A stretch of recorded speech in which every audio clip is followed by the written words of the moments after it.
Guys ഇന്ന് ഞാൻ ഭയങ്കര ഡിസപ്പോയിൻറ്റഡാണ്. ഇവിടെ ചെറിയ തണുപ്പൊക്കെ തുടങ്ങിയോണ്ടാണ് കേട്ടോ ഹുഡിയൊക്കെ.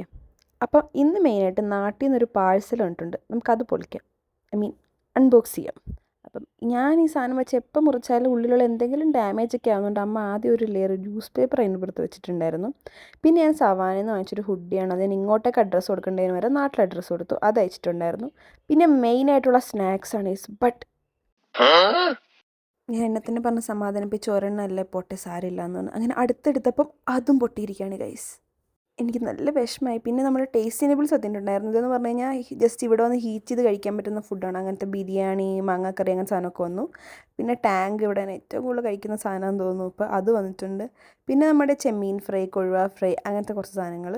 പിന്നെ കുറച്ച് സ്നാക്സ് വന്നിട്ടുണ്ടായിരുന്നു. അതിൽ 1-2 വലിയ കുഴപ്പമില്ലായിരുന്നു. പക്ഷെ ഒരെണ്ണം പക്കാവട, അതിനകത്ത് എലി ഇങ്ങനെ കരണ്ട പോലത്തെ നല്ല പാടുണ്ടായിരുന്നു. അങ്ങനെ അതുകൊണ്ട് കളയേണ്ടി വന്നു. നമുക്ക് മിച്ചം കിട്ടിയിട്ടുണ്ടായിരുന്ന കുറേ ടേസ്റ്റി നബിൾസും കുറച്ച് സ്നാക്സും പിന്നെ ഈ മീനും കാര്യങ്ങളൊക്കെ ആയിരുന്നു. പിന്നെ ഞാൻ ഓർഡർ ചെയ്തിട്ടുണ്ടായിരുന്ന ഹുഡി വന്നു. അതെനിക്ക് ഭയങ്കര ഇഷ്ടപ്പെട്ടൊന്നുമില്ല, കുഴപ്പമില്ല. പിന്നെ ഇത് പൊട്ടിച്ചപ്പോഴേക്കും എൻ്റെ ബെഡ് ഫുൾ അലമ്പായി. പിന്നെ മിച്ചം അതിൽ ചീത്തയായിപ്പോയ എല്ലാ സ്നാക്സും ഞാൻ കൊണ്ട് കളഞ്ഞു. നല്ല വിഷമമുണ്ടായിരുന്നു. അമ്മേനെ വിളിച്ച് ഞാൻ കുറേ വിഷമം പറഞ്ഞു. അപ്പം ഇന്ന് ഇത്രേ ഉള്ളൂ. Bye bye.